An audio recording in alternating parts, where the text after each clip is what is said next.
అయినా సరే ఆ పాక్ కుక్కలకు బుద్ధి వచ్చిందా అంటే ఆ దాఖలాలు ఏమీ కనపట్లేదు. నేను ఇప్పుడు చెప్పబోయే బ్రేకింగ్ న్యూస్ కూడా ఇదే. తాజాగా అమర్నాథ్ యాత్రలో దాడులకు ఉగ్రవాదుల స్కెచ్ భగ్నం చేశారు మన ఇండియన్ ఆర్మీ. భారీ పేలుళ్లకు ప్లాన్ చేశారు టెర్రరిస్టుల కుట్రను భగ్నం చేసింది చాలా సమర్థవంతంగా ఇండియన్ ఆర్మీ. కశ్మీర్లోని కిష్మార్ ఛాత్రు ఏరియాలో ఈ ఎన్కౌంటర్ జరిగినట్లుగా తెలుస్తోంది. టెర్రరిస్టులు భద్రతా బలగాల మధ్య భీకరమైనటువంటి కాల్పులు జరిగాయి. 3 జైషే మహమ్మద్ ఉగ్రవాదులు హతమయ్యారు. ఉగ్రవాదుల కోసం 2వ రోజు కూడా కూంబింగ్ కొనసాగుతోంది. ఉగ్ర వేటలో ఆర్మీ, జమ్మూ కాశ్మీర్ పోలీసులు, సిఆర్పిఎఫ్ సిబ్బంది చాలా శ్రమిస్తున్నారు. అమర్నాథ్ యాత్రపై దాడికి ఉగ్రవాదులు చేసిన కుట్రను ఆర్మీ భగ్నం చేసింది. కుప్వారాలో జరిగిన ఎన్కౌంటర్లో 3 ఉగ్రవాదులు ఇప్పటికే హతమయ్యారు. భారీగా ఆయుధాలను ఆర్మీ ఇప్పటికే స్వాధీనం చేసుకుంది. జమ్మూ కాశ్మీర్లో మరో ఉగ్ర కుట్ర ఇప్పుడు భగ్నమైంది. ఎల్ఓసి దగ్గర ఉగ్రవాదుల చొరబాటును సైన్యం సమర్థవంతంగా తిప్పికొట్టింది. అమర్నాథ్ యాత్రను టార్గెట్ చేసిన 3 ఉగ్రవాదులను సైన్యం ఎన్కౌంటర్లో కడతేర్చేసింది. కుప్వారా సెక్టర్లో పలుచోట్ల ఉగ్రవాదులు సైన్యానికి మధ్య భీకరమైన కాల్పులు జరిగాయి. అమర్నాథ్ యాత్రపై దాడికి ఉగ్రవాదులు ప్లాన్ చేసినట్లు నిఘా వర్గాలు ముందే హెచ్చరించడంతో భద్రతా బలగాలు మరింత అప్రమత్తమయ్యాయి. మరింత ముందు జాగ్రత్త చర్యగా అక్కడ పాగా వేశాయి, నిఘా పెట్టాయి. కెరాన్ సెక్టర్ నుంచి పాకిస్తాన్ ప్రేరేపిత ఉగ్రవాదులు చొరబడుతున్నారు అన్న సమాచారంతో గాలింపు చర్యలు చేపట్టారు ఆర్మీ అధికారులు. ఆర్మీతో పాటు బీఎస్ఎఫ్, జమ్మూ కాశ్మీర్ పోలీసు బలగాలు కూడా ఈ కూంబింగ్లో పాల్గొన్నాయి. సో డ్రోన్లతో కూడా సరిహద్దుపై ఇప్పుడు నిఘా పెడుతున్నారు. సంఘటనా స్థలం నుంచి భారీగా ఆయుధాలు, పేలుడు పదార్థాలను ఇప్పటికే మన ఇండియన్ ఆర్మీ స్వాధీనం చేసుకున్నట్టుగా తెలుస్తోంది. హ్యాండ్ గ్రెనేడ్లతో పాటు బుల్లెట్లను కూడా స్వాధీనం చేసుకుంది ఆర్మీ. దట్టమైన అటవీ ప్రాంతం నుంచి భద్రతా బలగాలు అదను చూసి దాడి చేశాయి. ఉగ్రవాదుల రహస్య స్థావరం మొత్తం కూడా గుట్టు రట్టు చేసేశాయి. పాకిస్తాన్లో శిక్షణ తీసుకున్నారు ఈ ఉగ్రవాదులు అని తెలుస్తోంది. భారత్లో భారీ విధ్వంసాలకి మళ్లీ కుట్ర పన్నారు. ఎన్కౌంటర్లో చనిపోయింది 3 పాకిస్తాన్ పౌరులే అని చెప్పి ఆర్మీ అధికారులు ఇప్పటికే నిర్ధారించారు. ఐఎస్ఐ సహకారంతో ఉగ్రవాదులు కశ్మీర్లో మరో నరమేధానికి కూడా కుట్ర చేయటం ఇప్పుడు మాత్రం సంచలనం రేపుతోంది. కుప్వారా ఎన్కౌంటర్ తర్వాత అమర్నాథ్ యాత్రకు మాత్రం మరింత భద్రతా ఏర్పాట్లు కల్పిస్తున్నారు అధికారులు. ముఖ్యంగా అమర్నాథ్ యాత్రికుల్ని టార్గెట్గా చేసుకుని వీళ్ళు, ఎందుకంటే ఎలాగైనా వాళ్ళు డివైన్ పీపుల్ కదా, వాళ్ళు భక్తులు కదా, అక్కడ చాలామంది క్రౌడ్ వస్తూ ఉంటారు, చాలామంది జనాలు వస్తూ ఉంటారు. సో కాబట్టి అక్కడ పెను విధ్వంసం సృష్టించవచ్చు అనేటటువంటి ఒక దురుద్దేశంతో మళ్ళీ పాక్ ప్రేరేపిత ఉగ్రవాదులు అని చెప్పి ఇప్పటికే మన ఆర్మీ అధికారులు అయితే కన్ఫర్మ్ చేసేశారు. వాళ్ళ 3 కూడా మట్టుబెట్టడం జరిగింది. వారు జైషే అహ్మద్కు చెందిన వారిగా కూడా గుర్తించడం జరిగిందని చెప్పి ఆర్మీ అధికారులు ప్రస్తుతానికైతే వెల్లడిస్తున్నారు. ఇక్కడ మనం చూస్తున్నాం, భారీగా భద్రతా ఏర్పాట్లు అయితే చేస్తున్నారు.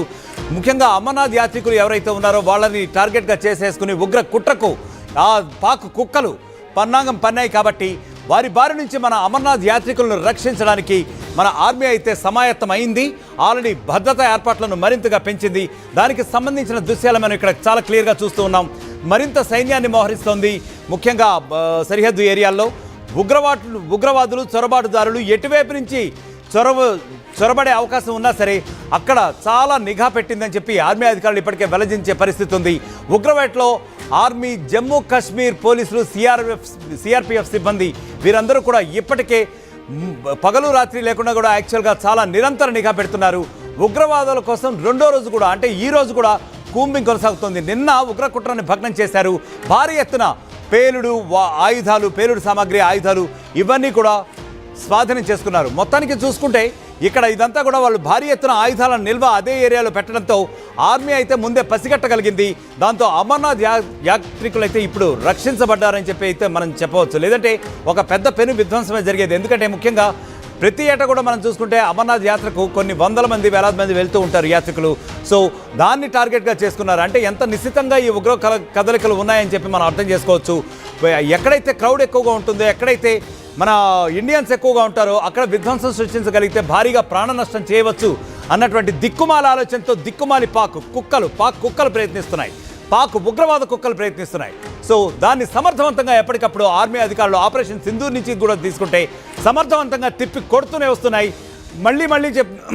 మళ్ళీ కూడా గుర్తుంచుకోవాలి, ఈ పాక్ కుక్కలు వాళ్ళు ఎన్ని రకాలైనటువంటి కుట్రలు చేసినా సరే, ఏ రకమైనటువంటి భగ్న కార్యకలాపాలు ప్రారంభిద్దామని చెప్పి వాళ్ళు చూసినా సరే ఎట్టి పరిస్థితుల్లోనూ Indian army is the very strongest. ఎప్పటికప్పుడు ఇట్లాంటి ఉగ్ర కుట్రలని, కుతంత్రాలని కూడా తిప్పి కొడుతూనే ఉంటుంది. వాళ్ళకి సరైన సమాధానం ఇస్తుంది అని చెప్పి ఇప్పుడు మన ఇండియన్స్ అంతా కూడా చాలా ఒక రకమైనటువంటి దీంతో ఉన్నారు. రైట్, ఇక ఇదే విషయానికి సంబంధించి మా ప్రతినిధి మధు మరింత సమాచారం అందిస్తారు. మధు, ముఖ్యంగా చెప్పండి, పెహల్గాం దాడుల తర్వాత కూడా మనం అంతగా బుద్ధి చెప్పాం పాకిస్తాన్కి, అయినప్పటికీ కూడా వాళ్ళ కుక్కతోక వంకర అన్నట్టుగానే ఉంది. ఎందుకంటే వాళ్ళకి బుద్ధి వచ్చినట్టుగా లేదు. ఎందుకంటే ఇప్పటికీ కూడా కుయుక్తులు, కుట్రలు, కుతంత్రాలు ఇవన్నీ కూడా పన్నుతూనే ఉన్నారు. మీ దగ్గర అప్డేట్ ఏంటి? ఎగ్జాక్ట్లీ, పదే పదే కేవలం టూరిస్టులను టార్గెట్ చేసుకోవడం, అందులో కూడా కేవలం హిందువులను టార్గెట్ చేసుకుంటూ, హిందూ భక్తులని, హిందూ టూరిస్టులని టార్గెట్ చేసుకుంటూ ఉగ్రవాదులు చర్యలు చేపడతానే ఉన్నారు. టార్గెట్ గా ముందుకు పోతూనే ఉన్నారు. మరొకసారి ఉగ్రకుట్రను భగ్నం చేశారు. భారీ పేలుళ్లకు ప్లాన్ చేసినటువంటి టెర్రరిస్టులను ఎన్కౌంటర్ లో అంతమొందించినటువంటి పరిస్థితి. రెండో రోజు కూడా వేట కొనసాగుతుంది. వారి కోంబింగ్ కొనసాగుతుంది. వారందరినీ కూడా మట్టుబెట్టే ప్రయత్నం ఇండియన్ ఆర్మీ చేయబోతా ఉంది. దానికి సంబంధించి పూర్తిగా ఆయుధాలతో వారందరినీ జల్లెడబట్టే ప్రయత్నం చేస్తా ఉన్నారు. ఇది మొదటిసారి కాదు. మనం గతంలో చూసాం అమర్నాథ్ యాత్ర పైన, సోమనాథ్ సంబంధించినటువంటి దేవాలయాల పైన కానీ, తర్వాత పహల్గాం ఉగ్రదాడికి సంబంధించినటువంటి అంశం కానీ, తర్వాత బాంబేలో ఉన్నటువంటి తాజ్ హోటల్ పైన మొత్తం హోటల్ ని ఆధీనంలోకి తీసుకునే ప్రయత్నంలో భాగంగా అక్కడ అటాక్ చేసినటువంటి ప్రయత్నం, పార్లమెంట్ పైన దాడి చేసే ప్రయత్నం, తర్వాత సాధారణ ప్రజల్ని, గుంపుగా ఉన్నటువంటి ప్రదేశాలని టార్గెట్ చేసుకుంటూ ప్రయత్నం, వారు అక్కడ బాంబులతో విధ్వంసం సృష్టించే ప్రయత్నం చేయడం, ఇలా ప్రతిసారి ఏదో ఒక రూపంలో పాకిస్తాన్ ఉగ్రమూలాలు ఉన్నటువంటి పాకిస్తాన్ లో ఉగ్ర శిక్షణ తీసుకుంటున్నటువంటి జైషే మహమ్మద్ సంబంధించినటువంటి వాళ్ళు కానీ, లష్కరే తోయిబా, మొత్తం వీళ్ళంతా కూడా పదే పదే టార్గెట్ చేస్తూ ముందుకు పోయే ప్రయత్నం చేస్తా ఉన్నారు. మొత్తానికి కాశ్మీర్ లో విశ్వాస్ చాత్రి ఏరియాలో ఈ ఎన్కౌంటర్ చోటు చేసుకోవడంతో వీరి ఉగ్ర కుట్ర భగ్నమైంది. మరింత అలర్ట్ అయ్యారు ఆర్మీ అధికారులు, భద్రతా అధికారులు. ఉగ్రవాదుల కోసం వేట కొనసాగిస్తా ఉన్నారు.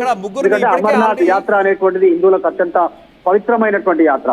వివిధ ప్రదేశాల నుంచి, వివిధ రాష్ట్రాల నుంచి వాళ్ళ వీలు చూసుకొని ఈ యాత్ర ప్రారంభమైనటువంటి సమయంలో వెళ్తారు. సో దాన్ని మళ్ళీ ఒకసారి టార్గెట్ చేసుకోవడం పైన ఆ ఉగ్ర కుట్రని భారత ఆర్మీ జవాన్లు దాన్ని భగ్నం చేసినటువంటి సిచ్యువేషన్ కనిపిస్తోంది. మరింత వేట కొనసాగుతుంది. ఉగ్రవాదుల కోసం జల్లెడ పడతా ఉన్నారు ఇండియన్ ఆర్మీ. అంటే మధు, ముఖ్యంగా ఇక్కడ చూసుకుంటే ముగ్గురు జైషే మహమ్మద్ తీవ్రవాదులు ఎవరైతే ఉన్నారో వారందరూ కూడా పాకిస్తానీ పౌరులే అని చెప్పి గుర్తించారట మన ఆర్మీ అధికారులు. సో అసలు బేసిక్గా దీన్ని ఎట్లా చూడాలి? యాక్చువల్గా ఇంకా కొనసాగించబోతుందా? మరిన్ని కుట్రలు కూడా బయటపడబోతున్నాయా? మన ఆర్మీ వాళ్ళ కుట్రలు, కుతంత్రాలు మరిన్ని ఛేదించబోతోందా? ఎగ్జాక్ట్లీ, మనం మొన్న రీసెంట్ గా ఆపరేషన్ సింధూర్ పేరిట కూడా ఉగ్రవాద శిబిరాలపైనే టార్గెట్ చేయడం జరిగింది భారత ఆర్మీ రక్షణ వ్యవస్థ అంతా. పూర్తి స్థాయిలో మొత్తం 100కు పైగా మొత్తం 17 స్థావరాల పైన దాడి చేసినటువంటి ఇన్సిడెంట్ మనం చూసాం. ఇప్పుడు కూడా అక్కడ నుంచి వచ్చినటువంటి వాళ్ళే అక్కడ శిక్షణ పొంది అక్కడ నుంచి ఆయుధాలతో అక్రమంగా భారత్ లోకి ప్రవేశించి ఇలాంటి యాత్రల పైన టార్గెట్ చేసుకుంటూ విధ్వంసం సృష్టించేటువంటి ఒక కుట్రతో ముందుకు వస్తా ఉన్నారు ఈ ఉగ్రముఖలు. సో మొత్తానికి భగ్నమైంది. మొదటి నుంచి భారత్ చెప్తున్నటువంటి విషయం అదే. అనేక ప్రపంచ వేదికల వద్ద